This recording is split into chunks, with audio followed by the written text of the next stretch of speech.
Hello, the Pioneer viewers. As the Pioneer team, we're here with a brand new report on the Russia-Ukraine war. We will soon share with you an incredible event that happened on the front line. As you know, winter is coming. This was a very familiar TV series line, wasn't it? As we have been expressing for about a month, difficult days are coming for the Russian army. With the approach of the winter month, we were stating that the Russian army would face difficult situations. Winter has not yet come completely. However, the effect of the winter season are already visible. As you know, the Ukrainian army has intense attacks on the Kherson front line, but it is not only the Ukrainian army attacking on the Kherson front line. Nature is also on the side of the Ukrainian army with all its might. A big mistake made by the Russian armed forces cost dearly. In recent days, the Russian army's defense fortifications have suffered heavy damage. So what happened on the Russian defense line? Let's take a look at the developments together.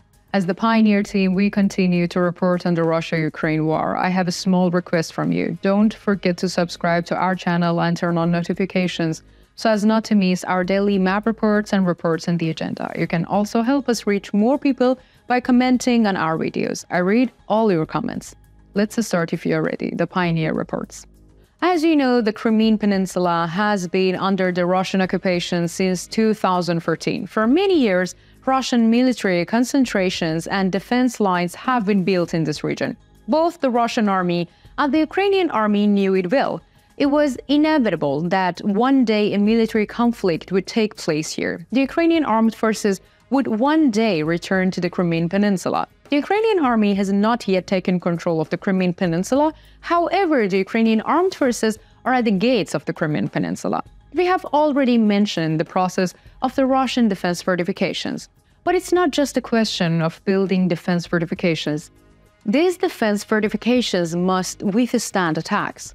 In addition, these defense fortifications must also adapt to the climate conditions in the region. It seems that the Russian army did not take some things into account when building these fortifications. As you know, the Russian army is quite successful when it comes to showing off. Recently, a military expert made a similar comment about the tanks of the Russian army. The tanks of the Russian army are quite successful during the parades, but not so successful in the real field.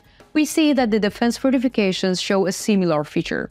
As we have just mentioned, defense fortifications should be designed in accordance with all kinds of conditions. All kinds of possibilities should be calculated. However, the Russian army did not do this. With the storm last week, the defense line of the Russian army disintegrated. Moreover, this happened immediately after one of the fiercest attacks of the Ukrainian army.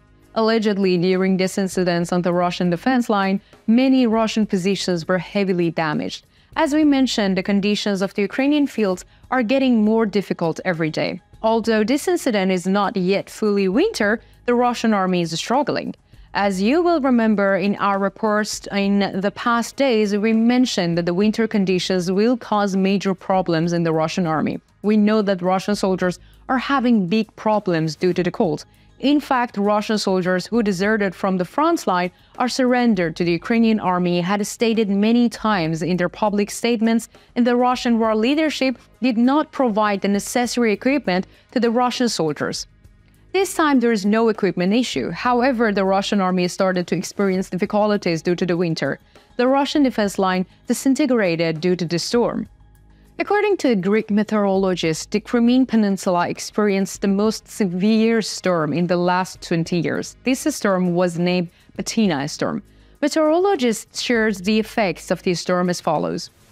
Hurricane winds of up to 40 meters per second uproot trees and destroy roofs. Many areas of Yevpatoria were flooded and public transport was stopped in Sevastopol. The storm has reached Russia. The strongest winds are blowing in Anapa and Krasnodar. In fact, this topic may not initially seem to you to be related to the war. However, if the Russian defenses are damaged or destroyed by the storm, this could have an impact on the future of the war. We have seen natural disaster effects warfare many times before, for example, in the Second World War. Therefore, these seasonal events may have a great impact on the future of the war, especially during the attacks of the Ukrainian army on the Kherson front line. Such an event is quite critical. As you know from our map reports, the Ukrainian army continues its operations on the Kherson front line. The Ukrainian armed forces are trying to advance to the Crimean Peninsula on the Kherson front line. The recent storm will make the situation even more difficult on the Crimean Peninsula, where the Russian army is already in a difficult situation.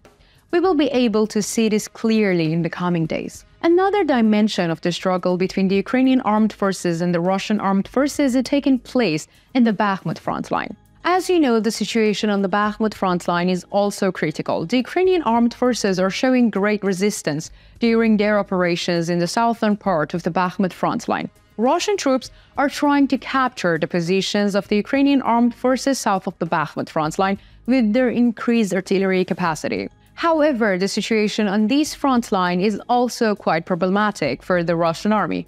Recently, a very remarkable report on the latest situation in the south of the Bakhmut front line was shared. The fact that the person who shared this report is Russian makes it clear how bad the latest situation on the Bakhmut front line is for the Russian army. The report in question is as follows. The situation is difficult but stable. The enemy is advancing from pit to pit, accumulating on the front line, lowering their heads, and then attacking. They use many different unmanned aerial vehicles at the same time, from armed unmanned aerial vehicles to the armed large agricultural drones. They also use short-range radars on their drones. They fix them on the vehicle and block communication. Our army is not only affected by fire, we are experiencing great difficulties because they cut communication. Sometimes we lose contact in our troops. They don't have fewer bullets. They fire continuously, often hitting predetermined targets. Our army trying to advance is suffering heavy losses. The statements of the Russian source also shows that the losses of the Russian army are quite high. Speaking of losses, let's take a look at the latest data on the losses of the Russian army. 325,580 Russian soldiers, 5,520 tanks, 10,282 armored military vehicles, 7,875 artillery batteries, 907 multiple rocket launcher systems, 597 air defense systems, 5,905 unmanned aerial vehicles, 324 helicopters, 1,565 cruise missiles, 22 warships, 1 submarine, 10,299 vehicles and fuel tanks, and 1,130 special equipments.